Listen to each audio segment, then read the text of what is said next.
Bonsoir, bonjour. Je vais vous faire donc la petite vidéo du week-end. Je vais peut-être la faire un peu plus longue parce que je vais essayer de vous montrer deux trois trucs. Alors, on va commencer tout de suite. Là, c'est le dollar. On en parle un peu plus tard. On m'a demandé ça dans le QG et ça tombe bien. Je vais pouvoir montrer quelque chose sur le gaz. Donc, on m'a demandé ce que je pensais du gaz. Donc en weekly, on va commencer par du weekly, hein. En weekly, ben, on voit qu'on est toujours dans un canal haussier. D'accord.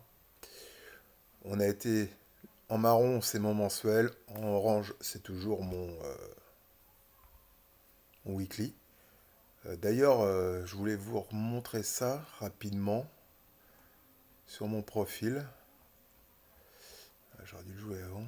Attendez, peut-être que si je vais là. Voilà, pour ceux qui se demandent, sur mon profil, ici, là, j'ai mis mes codes couleurs, hein. D'accord. Et mes codes couleurs pour mes supports, mes canaux, ici, hein, d'accord. Et ce que je fais au niveau des couleurs mes moyennes mobiles. Bon, voilà, c'est à moi perso, mais si vous regardez mes graphes par moment, bon, voilà, ce sont mes codes couleurs pour les UT et pour les MM. Ok. Bon, ça c'est fait. Donc, le gaz en weekly, eh bien, on était en haut de mon canal, hein. Là, bah, on est à la moitié du canal. On a cette résistance, on va aller voir après en dessous, qu'on a cassé. À nouveau. Donc en daily, bon daily, hein, c'était des flèches que j'avais dessinées plusieurs semaines, hein. Bah, d'ailleurs, bon, on va les enlever, c'est plus trop d'actualité maintenant. Mais bon, c'était quand même plus ou moins respecté, je trouve quand même, hein. Il y a juste ça, on n'a pas encore été voir en dessous de ça. Puisqu'on va y aller là, j'en sais rien. Donc en daily, ce qui est intéressant, c'est ça. On a cassé à nouveau la résistance, enfin le support maintenant, qui a fait support résistance pendant des jours et des jours, hein, dans les deux sens. Donc on a clôturé en dessous, vendredi, d'accord. Et donc en 4 heures, voilà ce que ça donne. En 4 heures, on a réintégré aussi ce range, hein, du coup. Et on est sous la résistance. On arrive sur le Fibo 78. Je pense, en toute logique, que si on casse ce Fibo la semaine prochaine, on peut viser le Fibo, le 100, voire le bas du range, hein. Donc pour moi, la semaine prochaine, c'est pas idiot de chercher des shorts sur le gaz. D'accord. Maintenant, ce que je voulais vous montrer, c'est ça. Parce que souvent, on m'a dit, ouais, les pullbacks, comment tu fais pour les pullbacks? Alors, je vais essayer de faire assez simple, assez rapide. Il y a deux écoles pour les pullbacks. Il y a le pullback agressif et le pullback sécure. D'accord. Donc, le pullback sécure, puisqu'on est sur du H4, bah, c'est sur du H4. D'accord. Le pullback sécure, il était là. D'accord. On casse mon canal, ce canal-là, montant. On le casse, on le pullback, hein. Alors c'est jamais l'idéal, c'est qu'on aille toucher le canal cassé, mais bon, vous voyez bien que c'est rarement, je vais zoomer, hein, mais c'est rarement le cas. Mais j'estime que sur cette bougie-là, le pullback il était fait, d'accord. Ou même en amont, je vous montrerai tout à l'heure en H1. Donc le pullback, cette bougie-là, et à la clôture de cette bougie-là, sur celle-là, en gros ici, il fallait shorter. Ça c'est le pullback secure. Donc en gros, l'idéal, c'était de shorter le 30 novembre sur la bougie de 19h.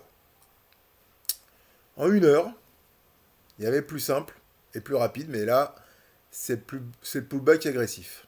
Donc le pullback agressif, il est là. D'accord. Ici, là, et à partir de là. Alors évidemment, on voyait l'heure, minuit, 1 heure, 2 heures. Moi, j'étais pas devant. Mais ce que je veux dire, c'est ce que je vous montre là, c'est sur des horaires classiques en journée entre 6 heures du mat et 20 heures le soir, ce cas de figure est nickel. Bon, là, évidemment, il était minuit, 1 heure du mat, 3 heures du mat. Moi, j'étais pas devant. Je sais pas s'il y a du monde qui était devant. Mais, en tous les cas, il est là, le pullback, vous voyez. Donc, le pullback, Cette bougie-là, j'y vais pas. J'attends en H1, hein. J'attends. Alors déjà, c'est une première indication. On clôture légèrement sous ma MM7 une heure. Mais par contre, sur cette bougie-là, là, j'y vais. Alors imaginons qu'il est, je sais pas, les 8 heures du mat, 9 heures du mat, j'en sais rien. Donc sur cette bougie-là, j'y vais. Là, mon pullback, pour moi, est validé. D'accord? Qu'est-ce qui se passe derrière? Il se passe ça. Donc, encore une fois, hein, on se met en temps réel. Imaginons qu'on est en pleine journée. Ça, c'est validé. Je pullback, qu'est-ce que je fais? Soit je mets un stop court, donc au-dessus, réintégration de mon canal H4, soit je mets un SL plus large, et sur ce type de produit, c'est préférable. Mais effectivement, il faut être capable de subir un drawdown plus important. Donc imaginons qu'on mette le SL là, qu'est-ce qui se passe? Ça part un peu, dans la foulée, quelques heures plus tard, parce que bon, on est d'accord, ici, on pouvait prendre un TP, on est sur le point pivot, ici un TP. On se dit, oh, je prends un TP, je l'ai pris là, je prends un TP, je me mets à BE, derrière, pouf, on se fait sortir. D'accord? Donc c'est pas l'idéal de mettre des stops trop courts. Donc, mais le pullback, il est parfait là. D'accord? Vous voyez? Cassure du canal, on revient dessus, on attend, on patiente, première bougie. Alors la super agressive, c'était même ici à la limite, à la cassure de ce petit doji là, le doji de 22 heures. C'est jouable aussi, ça. Là, c'est très agressif. Je pense que le mieux, c'est d'attendre là une clôture sous la même 7 et la bougie d'après. Hein, il n'y a pas de grosse différence. Sur du H1, c'est peut-être préférable. Donc il se passe ça, derrière, il se passe ça, il se passe ça. Et là, c'est pareil. Si on était BE trop vite, sur celle-là, c'était la même. On se reprenait un deuxième BE, un deuxième SL sur BE ici. D'accord? Donc c'est pas toujours simple, hein, les pullbacks à gérer.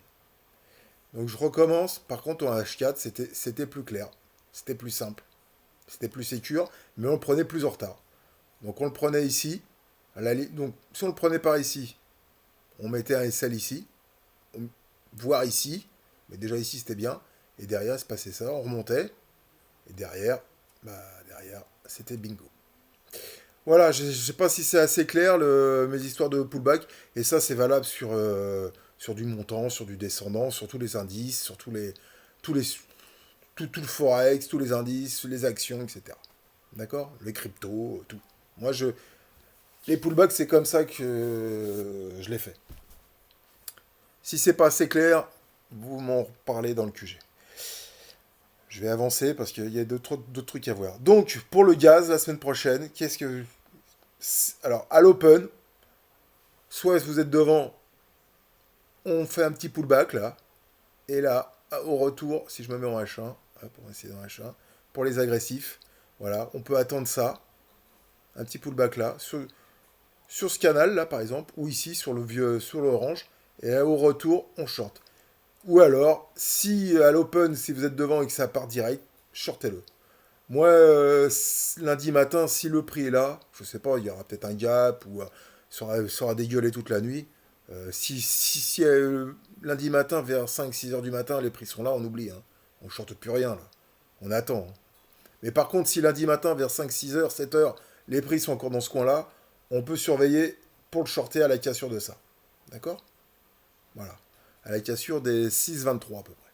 6,23 si on casse, ça se tente. Voilà pour le gaz. Le pétrole, le pétrole, vous voyez, c'est un peu la même chose, hein. La semaine dernière, j'avais dit, on attend le pullback. Il y a eu le pullback, mais il ne s'est rien passé, hein. Je vous rappelle, vendredi, voilà, dimanche. Donc dimanche, on ouvre là, on dégueule. Ici, on est dans lundi 28 novembre dans la matinée, je dis ici, on attend le pullback ici. Et si ça redégueule, on short.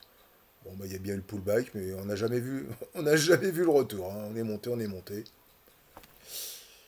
Là, c'est là où il faudrait qu'encore je m'améliore, c'est sur des phases comme ça, c'est de dire, bon, bah, ok, moi j'ai pas mon pullback, il faut payer. Mais là, je reconnais, j'ai toujours du mal là. J'ai du mal parce que, bon, en temps réel, on est là, hein, ça casse, effectivement, mais là, je me retrouvais sur mon canal, le haut de mon canal haussier, baissier, acheter là, c'est pas toujours simple, hein. Mais bon, fallait payer. Moi, j'ai rien fait sur le pétrole la semaine dernière. Voilà, ça c'est fait. Gaz, pétrole, vous avez. Et pour la semaine prochaine, pour le moment, sur le pétrole, pour moi, j'ai pas d'idée, hein. Je suis neutre. Allez, on attaque le gros morceau, c'est le dollar. Ok. Donc le dollar, on va se mettre tout de suite en semaine. Voilà, on y est. Donc, le dollar, pour moi, on est sur le niveau de reverse. Il manque un petit chouille sur l'US dollar, mais sur l'autre, le DXY, on est même un peu en dessous. Vous voyez? Donc un peu en dessus, un peu en dessous. Bon, on va pas chipoter, on est dessus. Première chose, donc à partir de la semaine prochaine sur le dollar, on surveille pour le payer. Mais il y a un mais, évidemment, on est d'accord. Donc pour aller refaire l'épaule, là, hein, le haut de l'épaule, enfin l'épaule droite, la seule chose qui m'ennuie un peu, c'est les bébés qui s'ouvrent en weekly. Voilà. Bon, c'est pas encore catastrophique, mais elle s'ouvre. Elle s'ouvre. Je suis pas serein. D'accord? Ça, c'est ma pause, hein. J'ai pris, je vous ai annoncé, c'est ce qui me reste dessus. D'accord? Donc, je verrai la semaine prochaine, je vais sûrement couper. J'ai déjà pris un gros TP, j'en ai repris un deuxième. Je verrai la semaine prochaine, je vais sûrement la couper, suivant comment ça se présente. C'est ce que je dis, hein. Là, je vais chercher à payer le dollar. Mais si ça continue à descendre, bah, j'attendrai, si ça sort de là, j'attendrai peut-être un pullback et je leur shorterai, hein. Mais l'idéal, ce serait quand même qu'il aille nous faire l'épaule là-haut, quoi. Hein, qu'il aille nous chercher les hauteurs d'épaule, les 13,137 sur l'US dollar FXM. D'accord? Donc on joue. Voilà. J'ai tout préparé, je suis prêt. Donc mon niveau, il est là. À partir de là, je verrai comment ça se présente la semaine prochaine. Mais je cherche des achats sur le dollar la semaine prochaine. Qu'on soit bien d'accord. Là, on va peut-être même avoir un joli double bottom H4. Si on descend un peu plus, ou au pire, ça nous fera un double bottom décalé sur un beau support weekly. Bon, je pars dans l'optique de le payer. Ok? Pour le DXY, hein, c'est la même chose. En plus, on a des niveaux de FIBO intéressants. C'est super intéressant. Et ce qui est super aussi sympatoche, c'est que si ça monte, je vous l'ai préparé rapidement, on a ça. Le SP. Où est le SP500 en futur? Ou même en cash. Donc le SP500, je vais vous le mettre en weekly. Voilà, regardez ça. Le SP500 weekly. On a réintégré, je vais vous le mettre déjà en mensuel, pour bien que vous compreniez. On a réintégré mon canal mensuel cassé. Alors, plus tard, d'ici quelques temps, je modifierai mon canal mensuel. Mais pour le moment, je le laisse comme ça, malgré que celle-là, cette bougie soit validée. Mais pour le moment, je le laisse comme ça. Donc, réintégration de ce canal cassé. Le combo mensuel qui est splendide pour le moment. D'accord, hein, en mensuel sur le SP, c'est vert. Les bébés sont bien plates. La MM50 a fait le job. Pour le moment, c'est parfait, hein. Mais, il y a quand même un mais, hein.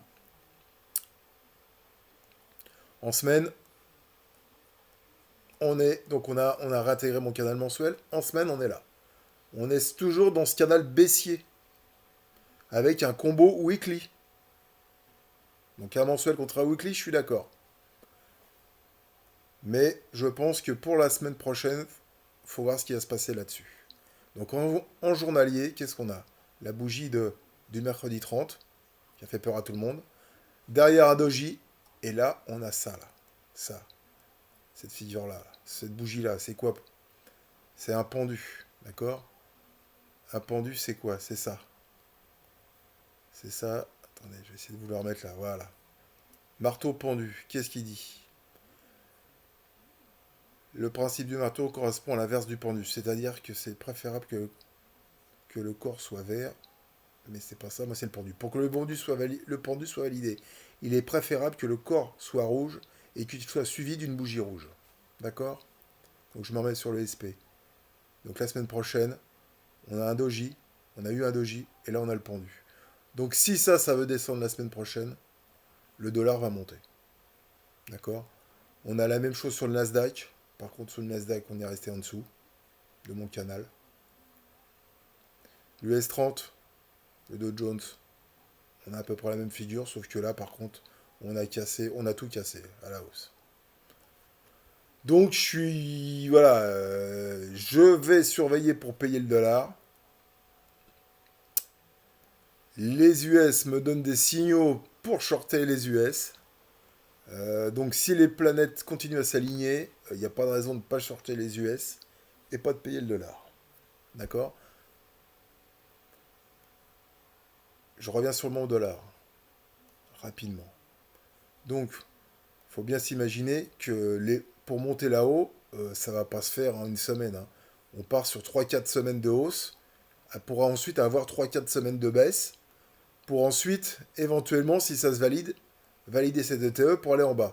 Donc on part là, minimum pour fin décembre, et là, minimum pour fin janvier. Vous voyez, ça va être.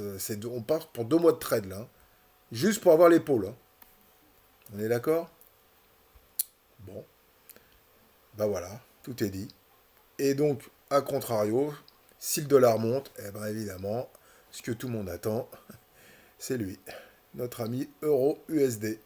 Bah oui.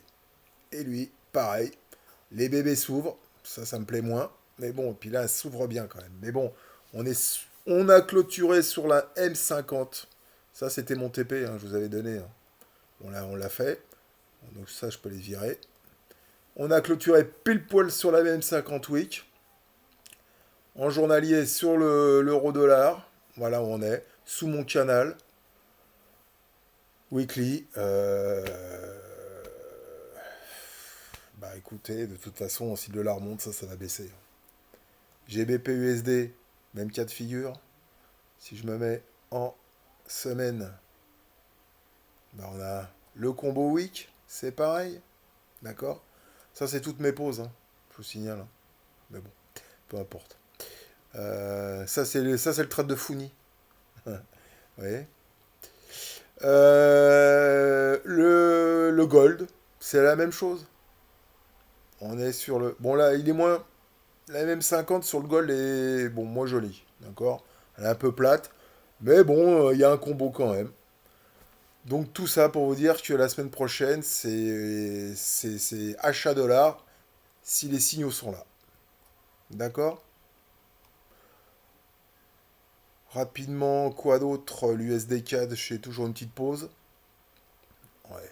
Je me suis pas fait sortir vendredi, mais je sais pas encore comment, hein. Il reste vraiment pas grand chose. Là, il y a eu la mèche, je sais même pas pourquoi. Bon, j'étais en stop win. Mais bon, c'est pas grave, hein. Je vous rappelle que à la base, c'est ça, hein, l'USD CAD, hein. Bon, c'est mort, hein. On est d'accord, l'épaule tête épaule, c'est fini, hein. Déjà, elle était un peu pourrave. Mais bon, je sais pas si on va y aller, mais bon, il n'y a plus d'épaule tête épaule, hein. Le pullback, là, le retour, ça invalide entièrement la figure, hein. Mais bon, pour le moment, je suis dedans. J'ai pris 2 TP. Je suis en stop win. J'ai rien à perdre, hein. Si ça descend, peut-être qu'on va y aller la semaine prochaine, hein, chercher mon TP final. Mais bon, ça correspondra plus à l'ETE, qu'on soit bien clair. Je verrai pour mettre des trades. D'ailleurs, je vais le supprimer tout de suite, comme ça. Il n'y aura plus d'ambiguïté là-dessus. Il n'y a plus de TE sur l'USD CAD. Hop, ça c'est fait. Quoi d'autre? GBP, GPY. L'USD GPY avant. Ah oui, oui, oui, l'USD GPY. Je vous l'ai donné l'autre soir. Bah, on est bien, hein. On est très bien, Tintin. L'USD GPY, TP final pour moi, hein. Bah voilà, il est clair, hein. C'est quoi ça? Bah, le combo week. Voilà, donc il y a encore de la place, hein. Moi, je suis encore dedans. Il y a encore à peu près 270 points à faire, hein. Je les prends s'il y va. Ok?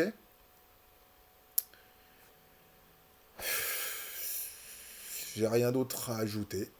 NZD GPY, bon bah, en weekly, vous voyez, c'est un gros range, hein. Bah là, on est en haut de range. Bon, bah pourquoi pas retourner en bas? Aller chercher ce support-là avec mon bas de canal.